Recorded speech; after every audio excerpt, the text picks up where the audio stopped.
And the Democrats are making some very costly history here. Don't lose that in all that's happening. This is now the third longest shutdown in history. And when you look at it carefully, it is now already the longest full shutdown of all time. You had an example in 2018, and you had one back in 1995 that were longer, but they were partial shutdowns because they only affected a part of the federal government. This is everything. And it's also important for us to note, this is the first time in history that any party has had the audacity to shut down the government over a totally clean, nonpartisan continuing resolution. This is a political stunt, and it's the first time it's been done, and it is the most costly, most selfish, most dangerous political stunt in the history of the United States Congress, because as we have stood here day after day after day explaining all the Americans who are being harmed by this nonsense. And the Senate Democrats have zero shame about this. They don't have any shame at all about the pain that they're inflicting upon hardworking families, upon soldiers and law enforcement officers and veterans and the elderly and the disabled and women, infants, and children. Services to all those categories and paychecks to those folks are being stalled because Democrats are playing games. Today, Leader Thune in the Senate will once again bring the clean, nonpartisan CR to the floor for a vote. They will have another chance. Democrats will have their 12th opportunity to pass the bill. It is the same bill that they themselves supported just 7 months ago, and Chuck Schumer gave impassioned speeches on the floor about how it was the only option. And don't forget, they did it 13 times under the Biden administration. Very similar measures, but not now. Something's changed. Over the weekend, we saw what it was all about. The Democrats made crystal clear that this is about politics. The politics were on full display. The politics, the spectacle, is what the mobs, the crowds, the rallies this week were all about. It was quite ironic, though. The irony was very glaring. They called it the No Kings Rally. But the great irony, of course, that we pointed out over and over was if President Trump was a king, the government would be open. If President Trump was a king, he would have closed the national parks and the National Mall, so they couldn't have had the rally out here. By the way, that's what President Obama did during the shutdown in 2013, closed all the parks and the National Mall. Here in Washington, you had Senators Bernie Sanders and Chris Murphy and Cory Booker and others marching in the streets.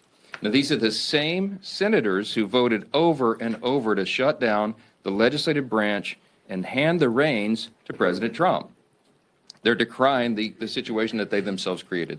This has always been about the spectacle. Chuck Schumer himself joined the spectacle in New York City. And it's interesting to note his activities there. He was standing side by side some of the most radical groups that maybe ever assembled on U.S. soil. They openly advertised as co-sponsors of the event in New York City the Communist Party USA, the Democrat Socialist of America, the Freedom Socialist Party, the Young Communist League of New York, many others. Do we need any further evidence? They're not hiding this. They're out in the open. They're not shy about it, because this is the core constituency of the modern Democratic Party. These are objective facts. Look at what's happening. Open your eyes. It is exactly why Chuck Schumer is pandering in this whole charade. We've explained from the very beginning, this shutdown is about one thing and one thing alone: Chuck Schumer's political survival. Now, I noted on Friday, the lead organizer of the rallies this weekend issued an open threat to Democrats. Quote, "The cavalry is coming in on October 18th, and they're either going to be celebrating with you, or they're going to be calling for new leadership." Now, that's a direct threat to Chuck Schumer, and he heard the message. And so did Hakeem Jeffries in the House. And that's why neither of them were here doing their jobs. Instead, they were out in New York and California. They were catering to the same radical base that is just days away from electing an open Marxist as mayor of New York City. And now that Chuck Schumer has had his spectacle, he's had his big protest against America, this is our plea. We're asking, and I think everybody in this room and everybody watching, listening to our voices this morning should be hoping that he is finally now ready to go to work and end this shutdown and stop inflicting pain on the American people. Republicans have been working. We are ready. We've been doing this. It's been over a month now. We passed a responsible short-term solution to keep the government open while we just simply finish our work to fund the government. openly and transparently, and Republicans are completely united on that front. On the other side, Democrats can't even agree amongst themselves. You got different subgroups among them. You've got a few reasonable Democrats who know shutdowns hurt the people, and they've already voted for our bill. They want to keep the government open. Then you've got others desperate to prop up the failures of Obamacare with no reforms whatsoever to make the program more affordable. That's what we're fighting for. And you've got AOC calling for her own negotiations on live TV, and you've got Chuck Schumer and Hakeem Jeffries still unable to articulate what it is they need to reopen the government. It illustrates the point once again. This was never about a solution. It was about creating an issue. Now that Democrats have had their protest and publicity stunts, I just pray that they come to their senses and end this shutdown and reopen the government this week. Republicans are waiting, the American people are waiting, and we are ready to act.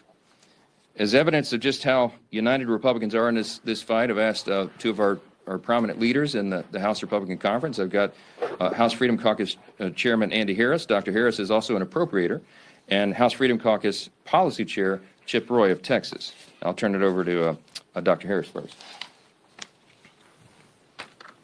Thank you very much, Mr. Speaker. Earlier this month, the House Freedom Caucus made history by hosting our first press call held with the Speaker. And today we're doing it again, standing shoulder to shoulder at a full leadership press conference as part of the united Republican front against this Democrat-led shutdown. On the Sunday morning shows yesterday, the Democrats tried once again, unconvincingly, to say that they are not to be blamed for the shutdown. But the reason that the government remains shut down is becoming crystal clear to Americans. It's because centered Democrats have chosen to pander to their radical base instead of doing their job for the American people. Senate Democrats have had the opportunity to vote 11 times for the House-passed bill that pays our troops, pays our law enforcement, and pays our air traffic controllers now, and would immediately reopen the government.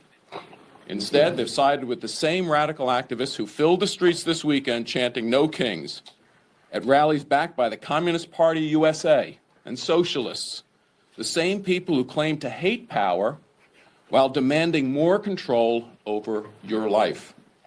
The question before us now is simple. Will at least 5 Senate Democrats relent and break from their party's left-wing fringe and vote to reopen the government today?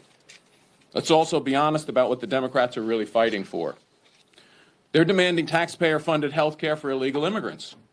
They want to eliminate work requirements for welfare for able-bodied adults who could work but choose not to. And they're defending hundreds of billions of dollars in continued corporate welfare for big, profitable health insurance companies that have already made a fortune off Obamacare with the Biden bonuses that the Democrats scheduled to expire at the end of this year. House Republicans have already done their job. The only thing standing between America and a reopened government is a handful of Senate Democrats too afraid of their activist base to do the right thing. But it's time for those 5 Senate Democrats to show some courage, stand against their leadership, but with hard-working Americans, and vote to reopen the government. I want to close by thanking Speaker Johnson for his leadership in standing firm against the radical left's unreasonable demands and for standing with the American people. Thank you, and then I'll turn this over to Congressman Chip Roy. Thanks, Andy, and I want to thank the Speaker and the leadership team and the President for their leadership during these last several weeks. I'd say it's good to see you, but I mean, honestly, I'd rather be in Texas. But I'm happy to be here today with these guys. No one disputes one obvious fact. It is Democrats who have chosen not to fund government. Can we at least establish that truth, right? It is, in fact, the truth. And the question is why? And you saw it on Saturday. It was basically for a political rally for cover for Chuck Schumer, who's in his own political battle in New York. That's the truth. And the irony of this is this No Kings rally. What are we actually talking about? I mean, it wasn't President Trump, but Democrats who tried to make us take a shot or lose our job. It wasn't President Trump, but Democrats who were burning our cities to the ground in 2020 and attacking police officers. It wasn't President Trump, but it was Democrats who want to push boys into girls' locker rooms, who want to force surgeries upon children. It wasn't President Trump, but Democrats who pushed fraudulent mail-in ballots in 2020 and left the elections in question. And then when Americans dared to question that stuff, they sought to jail the American people. They weaponized the government against the American people. And now they want to turn around and say they're going to have a No Kings rally? This is the dying breath of a bankrupt party, in my humble opinion. All too happy to shut down the government and then have a Chicago teacher, walk around with this symbol against her neck. Somebody tell me how that's appropriate. Where are the Democrats that are crying out about how horrific that was? And by the way, where are the Democrats who are calling out the Attorney General in Virginia for calling on the death of children of a political opponent? Where is Abigail Spanberger, one of our former colleagues running for governor of Virginia? Do they not have the courage to call out fellow Democrats for that absurdity? The truth is, we have a president. We don't have a king. We have a president who loves our country, who rightly said yesterday that he's working his ass off to make this country great. He is correct. Brokering peace deals in the Middle East, rebuilding our military, rooting out DEI and critical race theory, declaring cartels as terrorist organizations, focusing on Antifa, defunding the World Health Organization, getting us out of UNRWA, making sure that we target the Southern Poverty Law Center, who are, going after people like our friends at the Family Research Council or ultimately Charlie Kirk, securing the border, passing the Lake and Riley Act. These are the things the American people want us to do, not shutting down the government for political rallies. And the truth is, the Marxists, the radicals, and the Islamists, the Democratic Party promoted this weekend. They cannot handle the truth. The truth is that there is a king, and that king is Jesus. And the president has been willing to say it. His administration has been willing to say it. And Charlie Kirk was willing to say it, and he got killed for it. Democrats are using this ridiculous political exercise to hold hostage the government of the American people, pretending it's about health care. Meanwhile, it is Democrats who've been holding the American people hostage to an unconscionably broken health care system that they themselves created. We're saying no more. We're the party that's standing up for hardworking Americans who can't afford health care, who can't afford insurance. We're not for giving more money to the insurance companies. We're not for a $400 billion blank check to big corporate America and corporate welfare, like my friend from Maryland said. We're not for health care for illegal aliens, but for standing up for American citizens to be able to afford health care, to carry forward the president's good policies like short-term limited duration plans and other ways that people can actually go and afford health care. We're for law and order. We're not for hate-filled lawlessness. We're for common sense, not radical surgeries on our children without parental consent to say a boy can be a girl.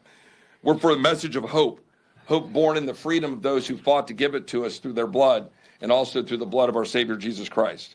Republicans are working to make America great again. Democrats have been trying to run out the clock.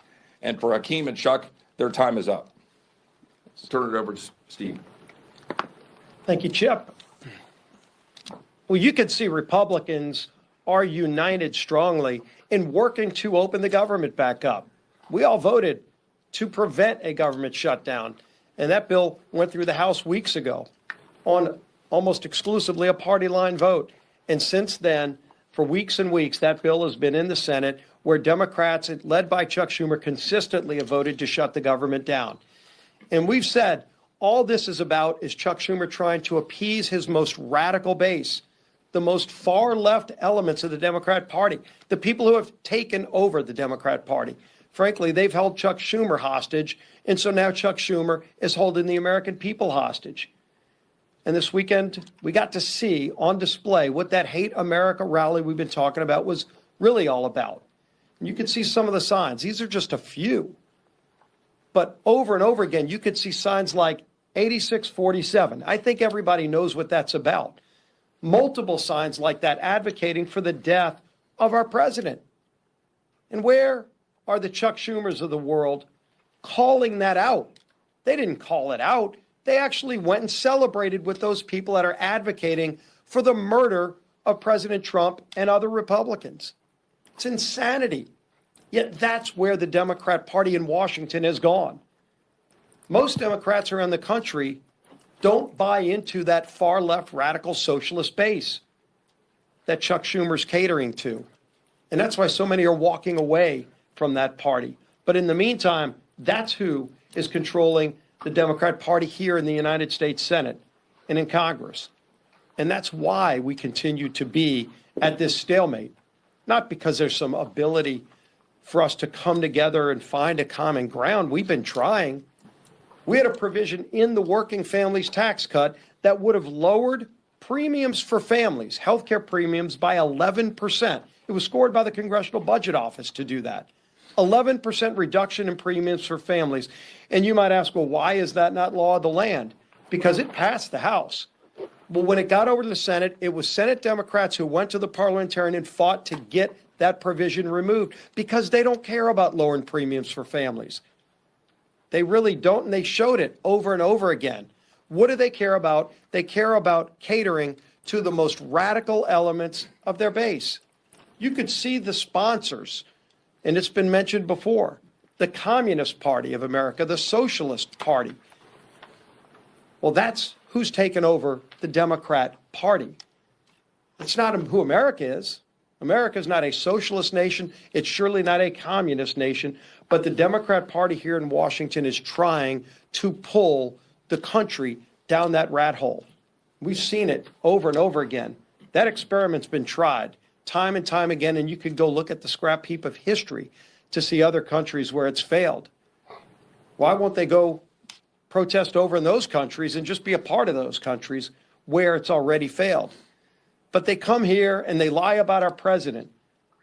They call him a king, where ironically, they're also advocating for the death of that democratically elected president. And so you've got to see it all on full display.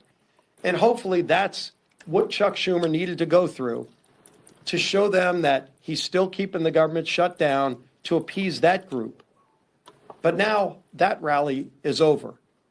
And the pain that he has inflicted on American families continues. It's time for Chuck Schumer to end the pain he's inflicting on millions of American families and finally vote. Just 5 Senate Democrats need to come together to vote to open this government back up again. We still have big differences, and we'll be negotiating our differences in the weeks ahead. But it's time he releases the American people from this crazy experiment. With that, bring up our whip. Tom Emmer.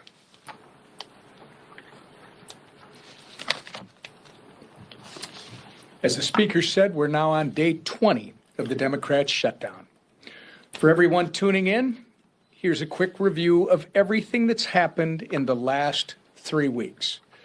Republicans did our jobs. We passed a clean, nonpartisan government funding bill that Democrats supported just 6 months ago and passed 13 times under the Biden administration. 11 times now, Democrats have refused to pass our clean CR, shutting the government down in the process and forcing Americans to pay the price. In order to simply turn the lights back on, Chuck Schumer and Hakeem Jeffries have demanded $1.5 trillion in new spending for things like taxpayer-funded health care for illegals and cutting $50 billion from our rural health care fund.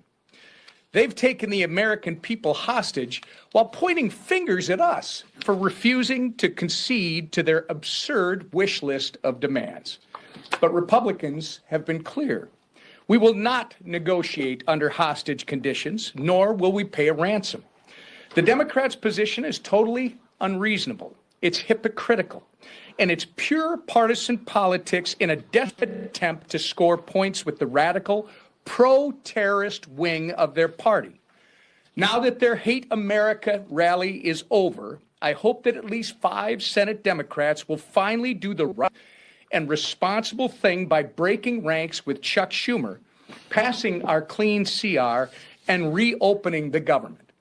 If they continue to refuse, we're going to continue to hold them to account. And I hope members of the media in this room are going to do the same.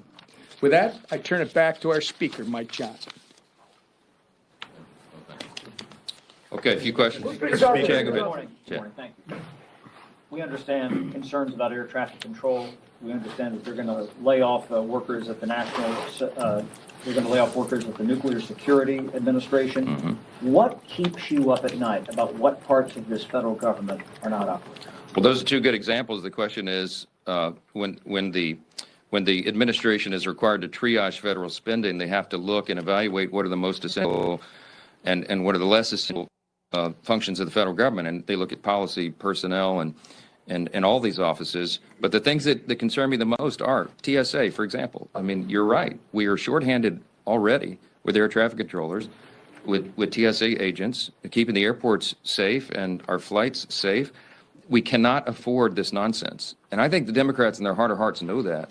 When you're talking about nuclear deterrence, our former colleague Brandon Williams was a congressman from New York, and now he's now been confirmed, and he's one of the people in charge of nuclear deterrence for the United States. He's a former officer on a nuclear submarine. And he brings a lot of experience to that job, and he came to sit down with me a few days ago, end of last week, and he said, I just want to articulate for you how serious this is in terms of national defense.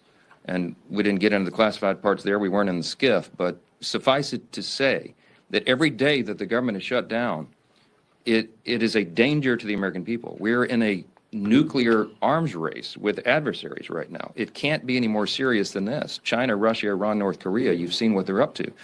America is the last great superpower on the planet, but we have to maintain that status. And if we get behind on funding or personnel or any of these projects that we're involved in that are at a level that we can't talk about in here, it's very serious. So you have every function of the federal government that is being adversely affected. Of course, it's troops. We got the troops paid, thankfully, the middle of this month, because the president did heroic work. They found money within DOD that they could use on a temporary basis. But that money is going to be exhausted. You can't have troops unpaid. You can't have Border Patrol agents unpaid. They've got to defend the country. And this is not a game. And that's why you see us so frustrated up here every day. Again, I'm going to reiterate what we said earlier. This is the first time in history that we've been in this situation. There has never been a party that shut down the entire government or a party that shut down, over a clean CR for nothing but political partisan purposes. Their rally illustrated exactly what we've been saying for the last 20 days. It's about politics, and it's disgusting. Yes, sir. Speaker Johnson, you say that the Democrats had a Hate America rally, but what does it say that the President of the United States over the weekend released a video of him pooping on the American people? The President uses social media to make a point. You can argue he's probably the most effective person who's ever used social media for that. He is using satire to make a point. He is not calling for the murder of his political opponents, and that's what these people are doing. I mean, they're in one of these photos. I think there's a picture of the president hanging in effigy by a noose on one of these. The one on the far end. I mean, it's unconscionable. Look, America is built on the idea of free speech. You have the right to protest. Of course, we jealously guard that. I mean, Chip and I are attorneys. We've defended that right in the courts. But what they're doing right now is different. They are trying to incite violence. It's not funny. You don't mock a president who has already had 2 failed assassination attempts on his life. This is not a game. And the idea that communists would be supporting this is unconscionable to us. Look, when we give tours of the House chamber and we bring in constituents and we point out all the historical facts and images around the building, I always start with "In God We Trust," which of course is right above the rostrum of the Speaker's podium. And if you look in the visitor's guide to the House chamber, it says on page 14, when was that put there? Well, it's put there in the early 60s, 1961, as I recall. And it says in the guide that it was put there, Congress voted to put that there as a rebuke to the Cold War era Soviets. Why? Because their philosophy, that's what it says, a rebuke to their philosophy. Their philosophy was Marxism. Marxism begins with the premise that there is no God. It is antithetical to who we are as Americans. The Declaration of Independence says we're created by God and he's the one that gave us our rights. It is in God whom we trust. That is the national motto. That's what America's built on. What those people are advocating for is at its essence un-American. And when they go the next step and they call for violence on political officials in an environment that is already a heightened threat environment, it's dangerous stuff. They had the right to do it. Congratulations, they didn't burn any buildings down. That's a big achievement for the left, to have some kind of gathering where they don't have a looting and riots and burn a building down. There was, I think, some in Portland, they threw bottles and bricks and stuff at the ICE facility because that's what they do for fun now out there. But they had a free speech event. Congratulations. But you need to look past that and look at what it is they're advocating for openly, and it's really scary stuff. Yes, ma'am. Second row. Yes, ma'am. Mr. Speaker, we know Senator. I was actually pointing to her. I don't think you've asked a question before. Go ahead. Hi, Oriana with Notice. Arizona Attorney General Chris Mays said over the weekend that she plans to file a lawsuit against you for not swearing Adelita Grijalvo. Have you or your office spoken to her in the last couple of days about that, and what's your response to that? Oh, my goodness. Okay, yes. So there, yet another Democrat politician from Arizona is trying to get national publicity. So now it's the state AG who's going to sue me because Grijalva is not, Rep-elect Grijalva is not yet sworn in. Let me go through this again for you, and I have some updates. First of all, I'm following the Pelosi precedent. I was on some of the Sunday shows and was asked about this because this is all they have to talk about right now. When Julia Letlow was elected under very similar circumstances to fill the seat of her deceased husband, who passed away tragically by COVID, Nancy Pelosi, Speaker Pelosi at the time, took 25 days to administer the oath of office to her. It wasn't just Julia. The Pelosi precedent extends even further because when Pat Ryan and Joe Sempolinski were elected, during an August recess, they waited 21 days to administer the oath to those to rep-elects because they were not in session. We are not in legislative session. The chronology is important. Rep. Grijalva won her race in I think it was the last week of September, after we had already gone out of session. So I will administer the oath to her, I hope on the first day we come back, legislative session. I'm willing and anxious to do that. In the meantime, instead of doing TikTok videos, she should be serving her constituents. She could be taking their calls. She can be directing them, trying to help them through the crisis that the Democrats have created by shutting down the government. Oh, and by the way, I also did find out this little tidbit that should be interesting to you. When a rep-elect comes in on a special election in particular, it is up to the leaders of her party, his or her party in the House, to give them guidance and direction. One of the first things they do is reach out to what we do is reach out, majority leader, or reaches out to the rep-elect and says, hey, welcome, congratulations. Here's all the things you need to do. Here's the office of the chief administrative officer of the House, and they will help you get all of your computers set up and your passwords and all the rest. That call was apparently never made by Rep. Grijalva, and I don't know if the Democrat leader's office didn't inform her of that. But I found out this morning that the person who runs that office in the chief administrative office is on furlough because they voted to shut the government down.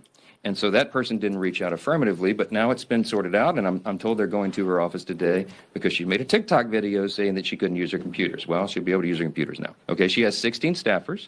They need to be taking calls, and they need to be helping their constituents, just as Republicans are out in their districts right now, helping them navigate the chaos that is created by Democrats who are playing political games. Are we not fast approaching the point where this CR doesn't buy you time for appropriations? Well, I would defer to my appropriator buddy up here, but here's the thing. The appropriators have been doing great work. They're continuing to work. Even during the shutdown, they're working individually and on their subcommittees and among themselves and even across the aisle to get the next batch of appropriation bills ready for passage. Is the time eroding quickly? Yes. Is it dangerous for them to shut the government down right now? Yes, because we have very pressing matters that we need to handle, but we can't do it when the Senate is stalling all of that, stopping it. We passed 12 separate appropriations bills through the House committee. They've done their work. 3 of them off the House floor. 3 bills off the Senate floor. They don't match up exactly, so we're going to a conference committee on that. We have to finish that process. We have to rebuild the muscle memory for regular order, because that is how we serve as good stewards of the American taxpayers. We're anxious to do that. We hope the Democrats will see the light. We hope that you will ask them the tough questions this week. Why in the heck are you doing this? What is the point? What is the purpose? And don't let them say it's about Obamacare subsidies, because that was always going to be the subject of debate internally and across the aisle between the caucuses and amongst everybody in the month of October. And they are now eating up the clock for us to have the thoughtful debate about reforms and things that might be necessary if indeed that's going to be extended. So it's on them. You need to ask them the tough questions. We're here to do the work. We'll continue to do it. Thank you all.